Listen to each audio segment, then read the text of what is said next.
Bismillahi awwaluhu wa akhiru. We are discussing the Great War, and we want to present primarily to our Pakistani audience because we're here in Lahore, ancient Lahore, and this is the first time we are recording videos in Lahore, perhaps for 20 years.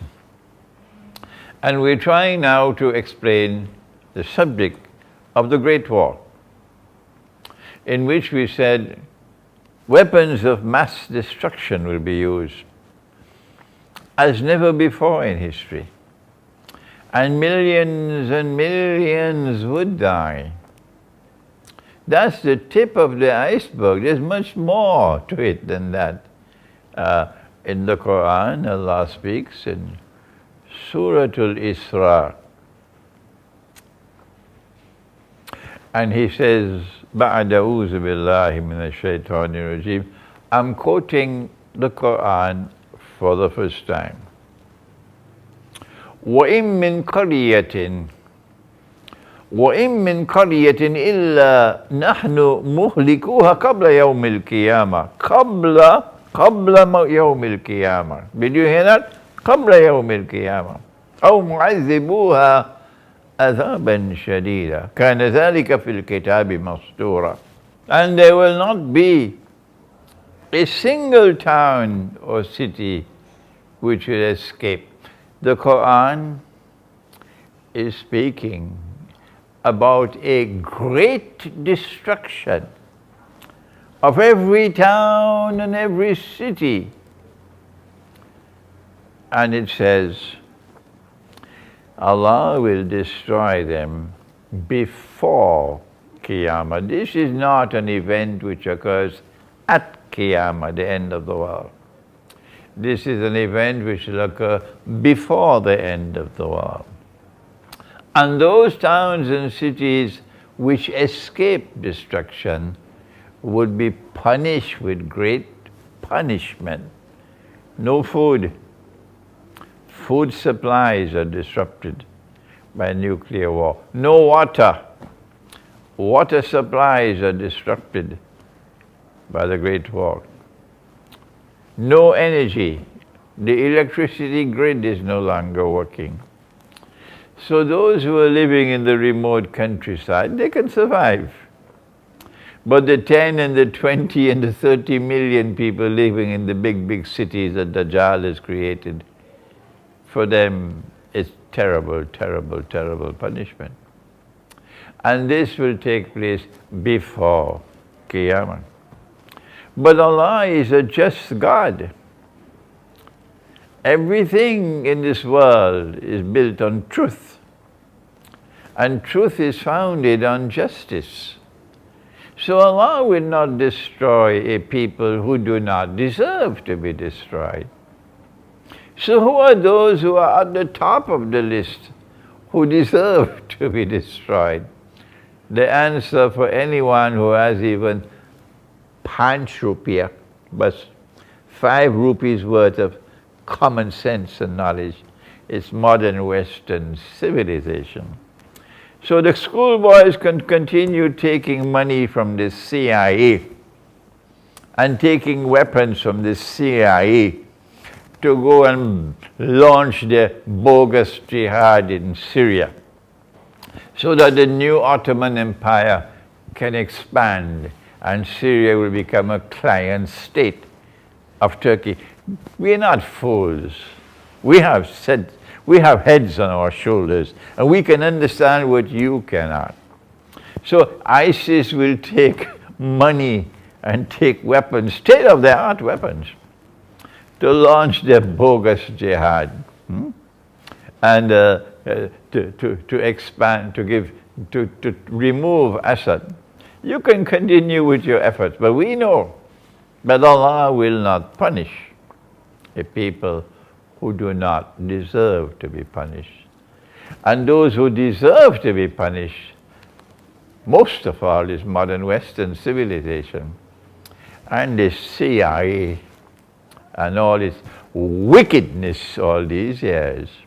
And the clients of the CIA in our midst, who support the CIA, like Saudi Arabia, unlike Erdogan in Turkey, support the CIA with all this massive intervention to topple the government of Syria. Allah is going to destroy them. They are the first on the list. سَنَفْرُغُ لَكُمْ أَيُّهَا الثَّقَلَانِ. If you didn't know it before, Imran is telling you today. This is the top of the list for destruction. But those who have not, they have not been oppressors. They have been the oppressed. Why will Allah destroy them? So this war is coming. And we have said in this book, the Quran, the Great War and the West, that modern Western civilization will be crippled by this war. 300 years of rampaging through the world, bloody footprints on the face of the earth from the modern West will come to an end. Will come to an end. But then what?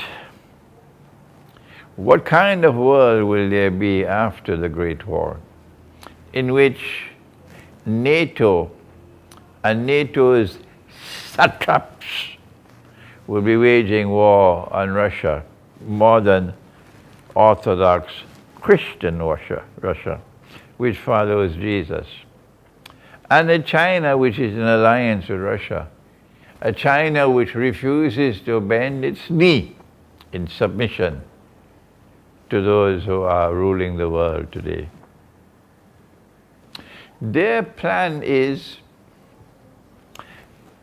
to provoke the big war for an easy reason to understand. They hope that in this great war, these two powers would mutually destroy each other. Do you understand?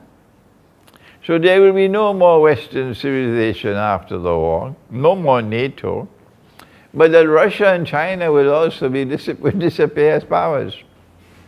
That's their hope and plan. And when both this side and that side are mutually destroyed, the road will then be open for Israel to replace the United States of America as a new ruling state in the world. And in the same way that Pax Americana replaced Pax Britannica. But the schoolboys don't know about that. All that they know is to criticize Imran Hosein, get lost. In the same way that Pax Americana replaced Pax Britannica, similarly, Pax Judaica will now replace Pax Americana. This is their planning. What is Allah's planning? This is what we need to explain and understand. How should Pakistan respond to the Great War? There is an ominous warning in the Quran. Don't go for guidance in someone who is getting dreams and visions. Don't go to the political analysis from the universities. Don't go from this one and that one and the other one to get guidance. Where do you look for guidance? Pakistan? Where? The answer, of course, is in the book of Allah, the Quran. And if you don't have scholars who are capable of going to the Quran and locating in the Quran that which explains the great war that is coming, that's sad. But I'm sure you do have such scholars. Maybe you're not listening to them. So I'm here in Pakistan for the first time in many years to share with you, as gently as I can, an explanation of Pakistan and the Great War. Allah warns in the Quran, إِنَّ اللَّهَ لَا يُغَيِّرُ مَا بِقَوْمٍ حَتَّى يُغَيِّرُ مَا بِأَنفُسِهِمْ. Allah will not change the condition of a people, regardless of how pitiful it may be, unless and until they take the initiative using Allah's guidance in the Quran, to change their own condition. So if Pakistan is to prepare for the Great War, is it not simple to understand that your preparation for that Great War must commence from the Quran? Is that so difficult to understand?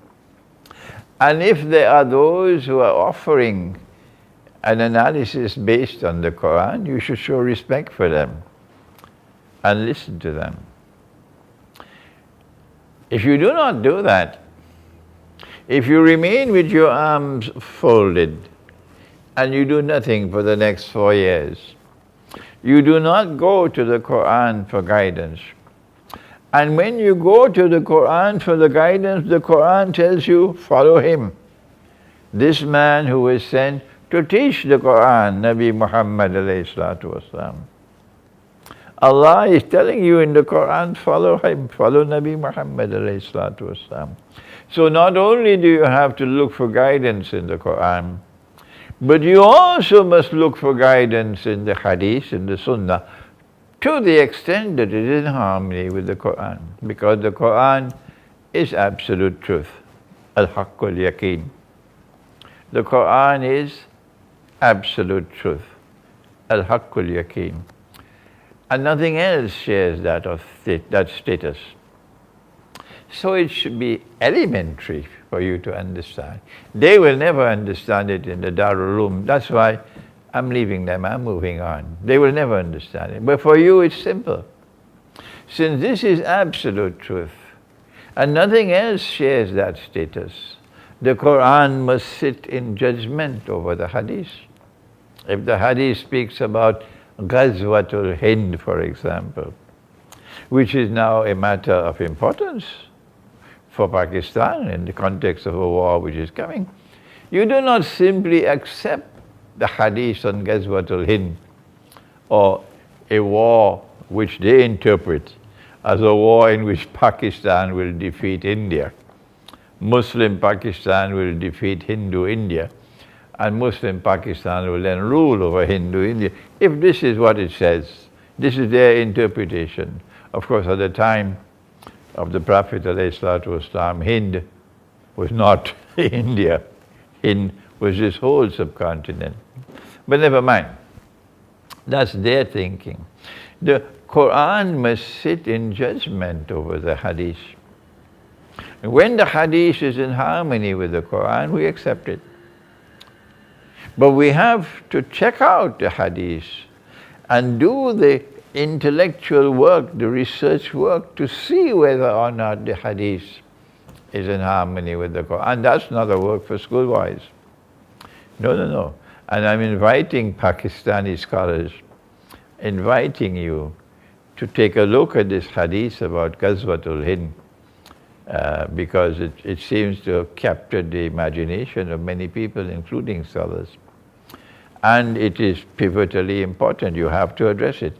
Is this Hadith in harmony with the Quran? That's the homework which has to be done. Now then, if a great war is coming, and it might come within the next 4 years, and I hope I'm wrong, what are the implications for Pakistan?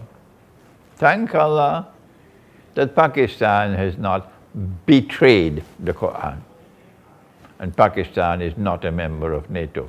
Thank Allah for that. Let the sheep and the cattle and the goats and the camels stay with NATO, but we are not a part of NATO, and we thank Allah for that. But I want to share with you my view that not only would the world of Islam not be participating in the Great War, only those satraps of the West will be joining in that war, not the rest of the world of Islam, confirming what the Prophet said, and whosoever joins with them belongs to them, not to us. وَمَنْ يَتَوَلَّهُ مِنْكُمْ فَإِنَّهُ مِنْهُمْ إِنَّ اللَّهَ لَا يَهْدِي الْقَوْمَ الظَّالِمِينَ. Surah Al-Ma'idah. I therefore want to make this first statement. I do not anticipate the world of Islam participating in the Great War.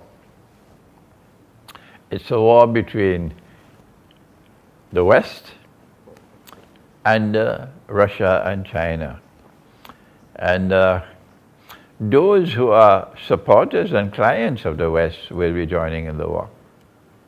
What is Pakistan's role?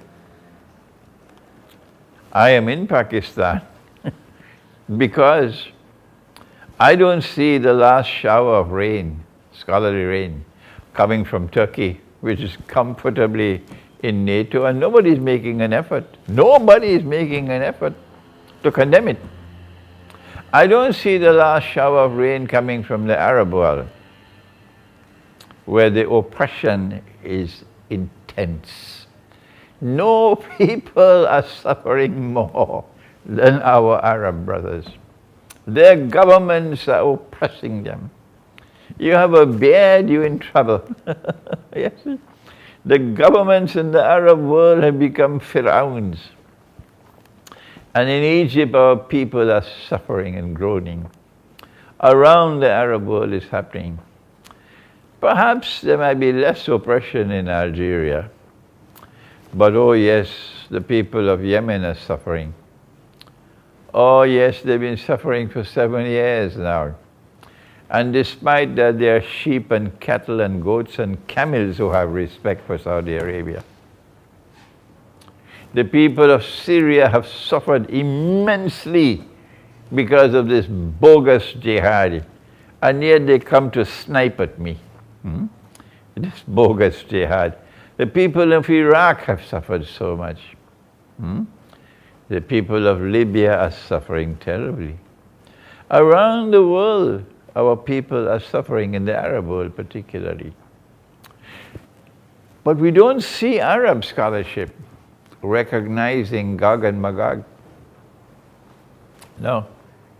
We don't see Arab scholarship recognizing that Gog and Magog are those who control power in the modern West. So that's why I'm here in Pakistan, because I believe that Pakistani Islamic scholarship, inshallah, will emerge, which will be the last shower of rain. And it will be therefore capable of explaining what would be the implications for Pakistan in the Great War. A great war in which Pakistan will not be intervening in the war on either side. And my answer is that in the same way that the First World War and the Second World War, in which millions died, they had to be waged by the West in order to bring about the transition from Pax Britannica to Pax Americana. So too I am explaining to you today my eschatological view that the great war which is coming is a war which is planned to make possible the transition from Pax Americana to Pax Judaica. And when that transition takes place, then Israel will replace the United States as the ruling state in the world. Is it possible that this would happen? Is it possible that Israel can replace the United States of America as the next ruling state in the world? Let's use money to check it out. Answer: they've already taken gold and silver out of the market, and they replaced it with bogus and fraudulent and utterly haram paper money. How many years ago? 100 years ago. And they moved from paper money to electronic money, to cryptocurrency, to bitcoins, to digital money, to the petrodollar. And they're now poised to bring one currency to mankind. And we say these cryptocurrencies are there to give a soft landing to that monetary system. And the one currency for all of mankind is around the corner. And who will control it? Israel. Do I need to continue to provide the evidence that they're well on the way to Pax Judaica? And I'm not just dreaming that this is solid analysis. The implication for Pakistan of the Great War is that Israel wants to replace the United States as the next ruling state in the world. And when that happens, Pakistan is enemy number one in the world for Israel. How should Pakistan respond? In our next video, inshallah, we'll attempt that analysis. Thank you. Wassalamu alaikum wa rahmatullahi wa barakatuh.